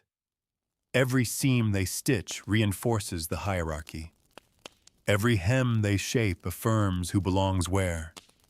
One tailor threads a bone needle with practiced fingers, and you listen as he tells his apprentice how to fold a neckline so it falls with dignity. Not comfort, not ease, dignity. In this world, fabric was trained like a soldier, commanded like a servant, praised like a poet. A good garment stood tall on its own, even before it touched a body. The master tailor, a thin man with ink-stained hands, speaks about fashion like scripture. A collar, he says, can elevate a man more than his title, but only if it's lined correctly. You believe him, because you've seen it. The way a wide collar frames the neck, the way shoulder seams shift posture, the way sleeves signal wealth long before lips do. You step back outside and rejoin the main thoroughfare where the crowd has thickened. A noble family rides past on horseback, their cloaks trailing like banners, and every pedestrian stops, not out of obligation, but out of fashion, curiosity. What's she wearing? How high are her sleeves? Is that real ermine behind you? A baker's assistant slips on a flower-spotted tunic, short-sleeved and pale from washing. He tightens the belt, nods to himself, and begins arranging loaves. He's not just baking, he's performing. Even laborers knew how they looked mattered. In fact, sometimes they knew better than anyone. At a corner near the cathedral square, you stumble upon a street preacher. He's barefoot, ragged, wrapped in a patched robe. But that robe, brown, rough, and shapeless, is calculated, deliberate. An aesthetic of poverty that preaches louder than words. You listen for a moment. He talks about excess, about sin draped in silk. But you notice his beard is trimmed. His robe is cinched just so. Even humility has its fashion standards. Even protest wears a costume. And then the bells toll noon. People pause. Not for prayer. Not all of them, at least. Some pause to adjust cloaks, to remove gloves, to straighten hats. Noon is visibility. It's presence. It's the moment when the sun lands on your shoulders and everyone can see exactly what you chose to wear that morning. You slip into the cathedral square where light floods the plaza like melted glass. Stone arches rise on all sides, and the crowd moves in slow waves. Merchants calling children, darting nobles, nodding beggars, whispering. It's a theater, and every person plays their part. A group of noblewomen glides by their gowns so wide they displace air. One wears a Burgundian gown, a late fashion, that sweeps the floor with folds of velvet, the neckline plunging deep in a stiff V. The look is severe, almost architectural. Her veil is sheer but starched, draped over a horned headdress like silk on antlers. It's gravity-defying. Her maid walks 3 paces behind, holding the train. You wonder how many hours it took to get dressed. Probably all of them. Nearby, a university student reads from a scroll. His robe is black, his coif stiffened his shoes, scuffed at the toe from pacing. Students were identifiable by their uniform, the capa clausa, a long cloak fastened over the shoulders. Meant to project seriousness, learning humility, you can almost smell the ink in his sleeves. A fishmonger wipes her hands on her apron and laughs. Her gown is old, but has been re-sewn at the seams. You can see where the darts were moved, maybe to fit her more comfortably, maybe to stretch one more year out of the cloth. She wears a necklace with 5 tiny beads. They're mismatched. Probably from different bracelets or even rosaries, but they gleam all the same. And across the square, a man stands absolutely still. He wears a cloak the color of new ash, trimmed with fox fur, the lining exposed just enough to show off the embroidery. His hat is narrow-brimmed, tilted forward, his hose tight, one blue, one gray. You can't tell if he's noble or merchant. That's the point. He's uncategorizable. And everyone notices him. He doesn't speak, doesn't move, just stands like a statue carved by status. And you realize fashion in the Middle Ages wasn't always about conforming. Sometimes it was about confusing, blurring lines, challenging class, drawing attention by denying it. You sit by the cathedral steps and let the scene blur. Sleeves flutter like wings, veils billow like smoke, buttons gleam like stars. And you think about how many choices, tiny, unseen, led to this moment. Which stitch to use, which fabric to pick, which color to risk, which rule to break.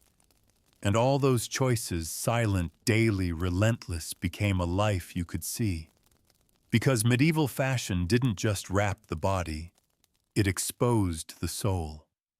The sun tilts west now, casting longer shadows that stretch across the cathedral square like spilled ink. You rise slowly, slipping into the edge of the crowd, your cloak trailing just behind you. It's heavier now, not from the weight of fabric, but from understanding. Every person you pass wears more than garments. They wear belief. They wear intention. They wear centuries. You head toward a quieter district where the bustle fades into murmurs and the buildings begin to lean with age. This is the neighborhood of the guilds, the makers, the fixers, the craftsmen whose work dressed a kingdom and whose names were rarely remembered. But here, in these crooked lanes, the clothes are alive with purpose. A blacksmith stands outside his forge, cooling off in the afternoon air. His apron is made of thick hide scarred from heat and hammer. His sleeves are rolled and tied high, and a chain hangs from his belt, part tool holder, part badge of trade. He catches your eye and nods. A man who wears his skill, fashioned not by trends, but by fire. You move past him into the weaver's lane where spindles hum behind wooden shutters and threads flutter from open windows like strands of spider silk. Inside one home, a woman leans over a loom. She doesn't look up, but her hands are poetry feeding wool, adjusting tension, pressing rhythmically. You spot the pattern she's weaving, alternating bands of deep green and faded gold. It'll become a kirtle for someone.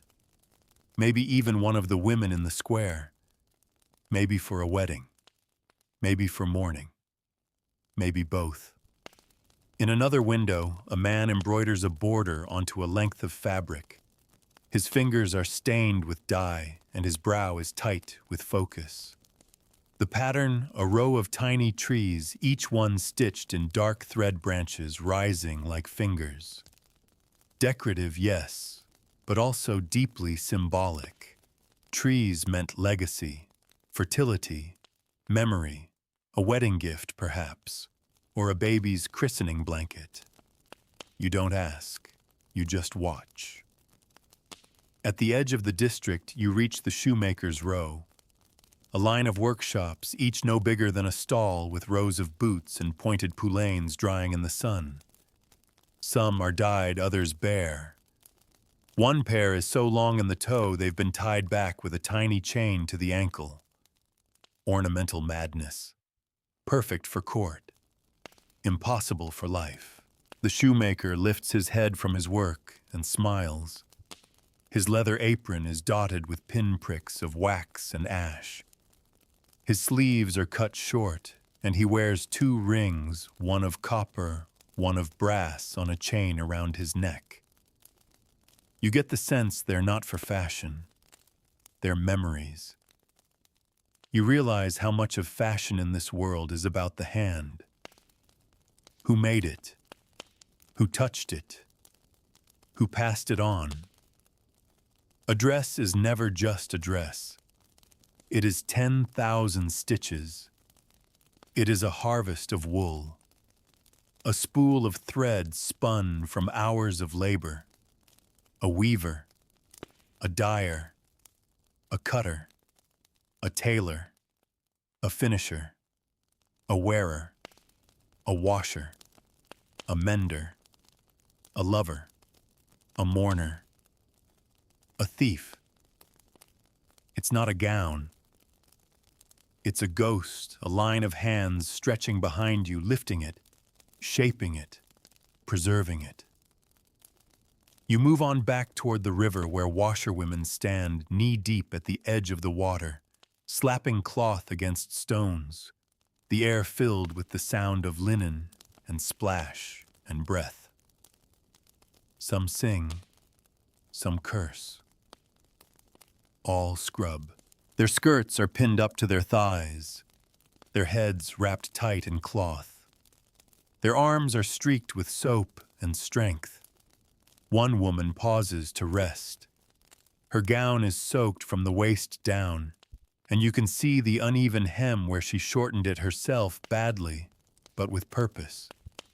The stitches are big rough, but they held. That's all that matters. Another washerwoman smooths a tunic flat on a rock. She uses a carved wooden bat to beat the wrinkles out over and over in the same motion. Her own dress is patched with a square of red near the shoulder. A signal, a memory, or maybe just the only fabric she had.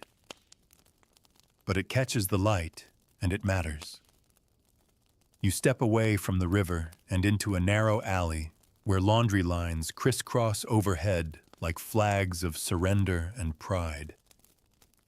A child peeks from a doorway, his tunic comically too large. He's cinched it with rope looped twice around his waist. The ends dangle like tassels. Accidental fashion, but fashion nonetheless. And you begin to wonder how much of what we call style is just adaptation. A solution turned into a statement, a necessity that grew into a trend, a problem that became beautiful because someone saw it that way. You return to the main road just as a small wedding procession turns the corner. A couple walks at its center, the bride in a red gown, a tradition as old as sorrow and celebration. Her veil is gold-stitched, and her sleeves are unusually narrow, almost Roman. The groom wears a doublet that doesn't quite fit, but he walks tall. They both do. Behind them, children scatter petals. A boy plays a pipe. Someone throws ribbons. The world feels briefly dressed in joy. And you notice again how the sleeves of the guests swing wide or narrow, how the hems flutter, how the shoes sparkle with hidden beads. Everyone came in their best, and everyone looks a little bit ridiculous and completely magnificent, because that's what medieval fashion was. It was magnificent because it was ridiculous. It was excessive because life was hard. It was decorative because survival wasn't beautiful and people needed beauty. So they stitched it. They wore it. They passed it down. And even when it made no sense at all, it made perfect sense. Evening settles over the city like a velvet canopy, softening edges and muting the clamor of the day. Torches flicker to life along the stone walls, casting puddles of golden light that stretch across cobbled streets. You move slower now, not out of fatigue but reverence. The city feels like it's undressing, not literally but socially. The outer layers of pageantry, pride, and posture begin to loosen. You find yourself drawn toward a small side chapel near the river, a place you might have missed in the noise of the day. But now, with the world hushed, you step inside. It's quiet. Cool. The air smells of wax and wood and faint lavender. A single candle burns beside a worn altar cloth, hand-stitched in floral patterns. The cloth isn't new.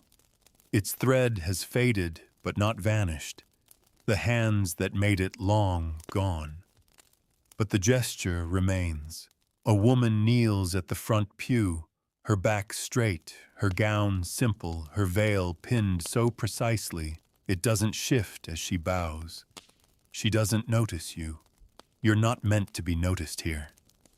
Her sleeves are folded over her hands, a sign of humility, or sorrow, or maybe just warmth.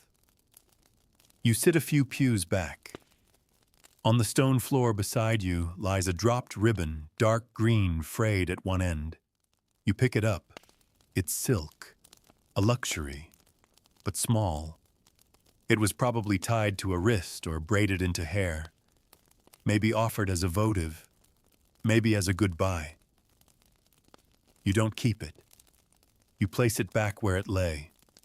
It doesn't belong to you. As you step outside again, the air is cooler. You wrap your cloak tighter. The sky is purple now, streaked with fire at the horizon. And you notice something you hadn't before. People are changing. Not just figuratively. Literally. The city begins its nighttime transformation. Cloaks reappear. Hoods are drawn. Colors deepen. Flashy silks are hidden beneath darker wools. Jewelry disappears beneath gloves. It's as though the city has a second wardrobe. One for night. One for the quiet. You pass a group of servants gathered near a public fountain, laughing as they share bread. Their clothing has changed since earlier aprons removed sleeves unrolled. One girl wears the same gown but has added a wool scarf braided at the edge. You wonder if she made it herself. It looks too new to be inherited. She wears it like armor. Nearby, two men talk softly beneath a shop awning. One of them wears a deep blue doublet with no embroidery at all, but the fabric is too fine for a craftsman. You realize he's hiding wealth. The absence of decoration is the message. In this world, too much fashion at the wrong time could be dangerous. So could too little. A nobleman rides past, his cloak pulled low, his hat shadowing his eyes. Earlier he would have strutted. Now he blends. Fashion isn't static here.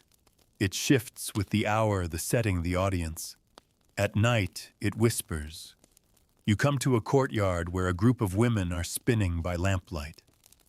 Their hands move automatically, wool twisting between fingers, spindles turning like slow planets. They wear house gowns, loose warm, already worn at the cuffs. But their collars are buttoned, their hair braided, their aprons folded neatly. Even in relaxation, there's structure. One woman hums, another joins her.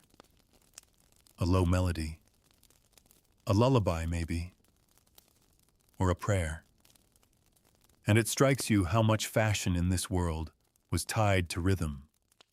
Not just of music, but of life. Morning meant linens. Work meant belts. Evening meant pins removed. Prayer meant veils adjusted. Celebration meant color. Mourning meant layers. It wasn't about having more. It was about knowing when. You continue past the courtyard into a narrower lane where candles glow behind paper-covered windows. You peek through one and see a tailor at work still sewing by lamplight. His face is lined, his eyes narrowed. The garment in his lap is dark red, nearly black in this light. A funeral gown, a winter cloak, maybe a gift. You watch as he threads a needle and dips it into wax. His stitch is deliberate. Every tug means something. And here's the strange truth you realize standing outside this quiet window. Every person in this world was telling a story with what they wore. Not always a loud story. Sometimes it was a whisper stitched into a cuff. Sometimes it was a plea hidden in a brooch. Sometimes it was a boast curled into a curled shoe tip. But always a story. You move on past rows of houses stacked like books toward a bridge that crosses the river. As you walk, you glance over the stone edge. The water reflects the city in jagged ripples. You see a hat bobbing in the current, just a scrap of felt, detached from its owner, its purpose, its place. And yet even now it floats like something dignified, like it remembers being worn. At the far side of the bridge, an old man sits hunched on a step. His cloak is torn. His hose are patched with unmatched fabric. But on his chest, pinned to his shirt, is a token, a piece of carved wood shaped like a lily. It's painted blue. Faded, yes, but still visible. You sit beside him without speaking. And after a while, you realize even the poorest people in the Middle Ages found a way to declare themselves. Not through wealth, not through excess, but through consistency, through care, through choices. Even if it was just one pin, or one sash, or one stitch of red thread in a sleeve otherwise the color of ash. You stand once more, feeling the day behind you like a second skin, one you've worn for centuries somehow. The stars are out now, and so is the truth. Fashion in the medieval world wasn't just decoration. It was discipline. It was faith. It was presence. You walk on through the sleeping city past shadowy archways and shuttered stalls where earlier noise has dissolved into hush. Lanterns burn low in iron brackets, hissing quietly as the oil recedes. The fabric of the city, its stone and timber and cloth and breath, has finally exhaled. This is when fashion lets go, when formality slips, when garments aren't worn to impress, but to rest. You pause beneath a cloistered walkway where a woman kneels packing herbs into small linen pouches. She wears a wool dress belted high under her ribs, and her apron is streaked with violet and blue from crushed flowers. Her sleeves are rolled and fastened with bone pins, but they've loosened now as if they too are winding down. She tucks a sprig of sage into a folded corner and places it gently into a basket. These herbs will become sachets, scented bundles tucked into sleeves, bodices, undercaps, because cleanliness was rare but fragrance that could be worn. The idea strikes you suddenly how much the medieval world scented itself with its clothing.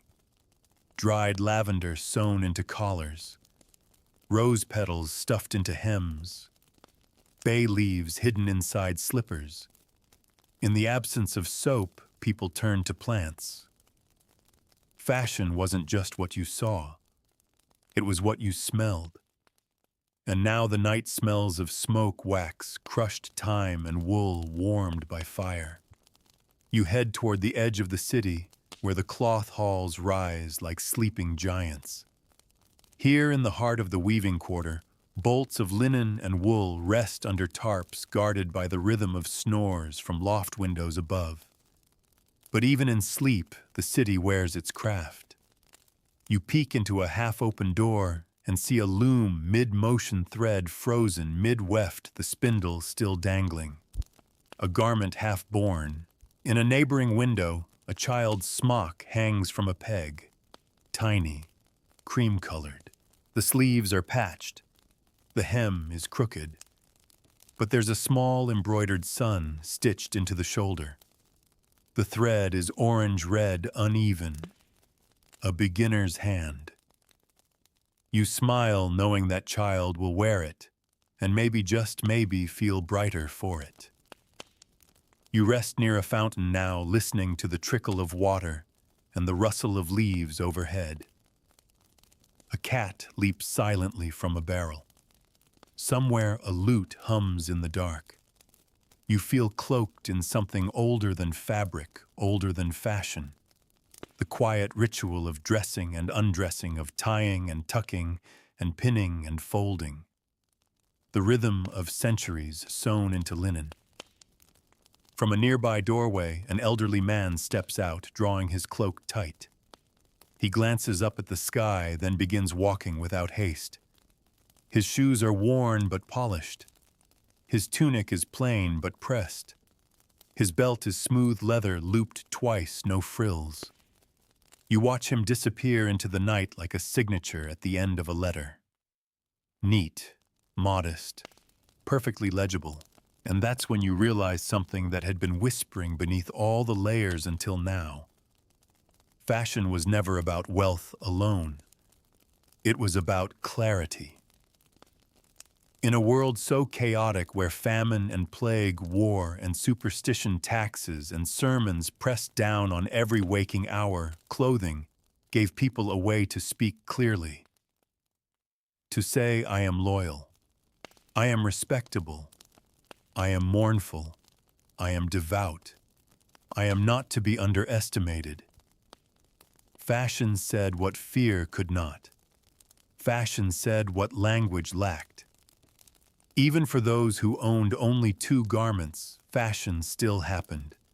In the choice of which one to wear that day, in how it was pinned, whether it was tucked or let flow, whether you fastened the top button or left it open in defiance, whether you walked with your sleeves loose or wrapped tight, or tied in knots for work, or dance or grief. You walk again, heading down toward the port, where the river stretches into blackness. Ships rock softly in the water, masts creaking. A lantern swings from a pier post, casting long shadows of nets drying in the wind. A sailor rests with his head against a barrel, snoring softly. He's wrapped in an old wool cloak with a faded crest near the corner. You wonder who gave it to him, or who left it behind. On the dock, bundles of cloth from distant lands lie roped and tarred, waiting to be inspected by the city come dawn. Silks from the east, cottons from the south, wools dyed in colors you've yet to name. These were the lifeblood of the fashion world, not just for nobles, for everyone. One bolt of foreign wool might become 20 tunics, 2 gowns, a bishop's sash, and 3 aprons each carrying a slice of the world in its warp and weft. And that too was part of the fashion story movement. Cloth moved, styles moved, ideas moved. A sleeve from Florence might end up in Paris by winter. A hat shape born in Bohemia might become the rage in London. Fashion was not just local, it was hungry. It devoured continents, chewed through borders, and returned as something new. You sit at the water's edge, your cloak wrapped around your shoulders, and feel that motion in yourself now. You who arrived as an observer have become part of the procession. Your imagination now wears hose. Your heartbeat walks in pointed shoes. Your breath fogs against a veil that was never yours, but now is. You realize you haven't thought of modern clothes in hours. You haven't longed for zippers or tags or stretch fabric. You've slipped entirely into the second skin of the past. A world where fashion was slow-heavy, lived in, repaired, misunderstood, whispered about, and worn with pride. And that second skin, it fits you now, perfectly. The night deepens, and now the city is still. You walk with soft steps through the slumbering streets where only dogs and shadows keep watch. Above, stars peek through clouds like embroidered silver threads across a velvet sky. Even the sky wears something tonight. You follow a narrow lane back toward the city center, and along the way, you see a figure lighting the last of the street lanterns, an old man with a ladder and a slow, deliberate pace. He wears a woolen cloak lined at the collar, with rabbit fur, his boots carefully buckled, his hood slung back. He doesn't look noble, but he looks dignified. And as he climbs lamp to lamp, you can't help but think of all the people who watched him over the years, how they might remember his cloak more than his name. You pass a seamstress's window, dark now, but filled with half-dressed mannequins. One wears a corseted bodice, stiff with whalebone and velvet. Another displays a child's tunic, faded blue, its collar lined with simple lace. Fashion frozen mid-thought. A tableau of lives paused in fabric.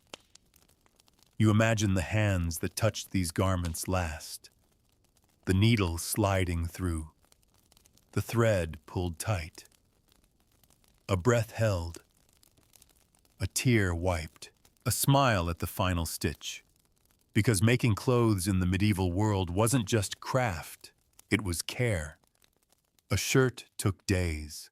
A gown took weeks. Nothing was disposable. Everything was touched. Every garment bore fingerprints of its maker, like invisible signatures sewn into the seams. When someone wore what you made, they wore you too. You turn a corner and find yourself in the cemetery. Quiet. Sacred. The headstones lean together like gossiping sisters worn smooth by weather and time. You step gently between them, and at the far end a statue of the Virgin watches the moon. At her feet someone has left a folded shawl, white embroidered at the edges, clean despite the dew. A mourning gift, a pledge, a relic. You kneel and touch the cloth. It's linen, soft, almost warm. You don't take it. You don't even move it. You just acknowledge that someone somewhere believed this piece of fabric could speak, could pray, could grieve. You rise again and walk the long road out of the cemetery. The city gates are closed now, but you pass unseen. You're not a visitor anymore. You're part of the dream. The countryside unfolds around you in silence. Only owls and crickets bear witness now. You climb a hill just outside the walls, where a solitary tree stands, watching the city sleep. Beneath it is a carved bench, and you rest there, cloak wrapped around you, hands tucked into the folds. And as you sit beneath the stars, you think about how many layers of meaning medieval fashion held. How absurd it might have looked, long sleeves dipped in puddles, shoes curled like snails' gowns that needed servants just to move, but how deeply it meant something. It meant pride. It meant shame. It meant faith. It meant ambition. It meant marriage. It meant war. It meant celebration and punishment and seduction and grief. A torn hem could whisper your sorrow. A brooch could proclaim your house. A feather could declare your rebellion. A veil could hide your shame or your strength. Even the clothes you didn't wear could speak volumes. A man who refused buttons might be making a statement. A woman who wore a widow's veil long after mourning might be remembering or resisting, or simply choosing to remain. Fashion was action. Fashion was archive. Fashion was armor. You remember the pilgrims on the road, their shells sewn to their cloaks. You remember the guild masters and their embroidered chains of office. You remember the peasants who cut shapes into sleeves not for flair, but to match the styles of nobility, because even longing had a uniform. And you realize something essential. Fashion in the Middle Ages wasn't insane. It was earnest. That's what makes it beautiful. It tried so hard. It wanted to impress. It wanted to tell the truth. It wanted to belong. It wanted to elevate, soften, flatter, declare. It wanted to turn the body into a sentence the world could read. And yes, sometimes that sentence was complicated. Run-on, repetitive, ridiculous. But it was also sincere. You lean back against the tree head resting in the crook of the bark and close your eyes. The breeze brushes your face like a sleeve trailing over a page. In your mind, you see it all again. The velvet, the linen, the wool, the buttons, the feathers, the tears, the thread. And you know now you'll never look at fashion the same way again. Because you've worn it, and it has worn you. And now you're still, wrapped in the gentle hush of night and the softness of imagined cloth. You can almost feel the layers linen brushing your skin, wool settling over your shoulders, the tug of a hood lightly pressing at your temples. Not heavy, not stifling, just enough to remind you that you're safe, covered, warm.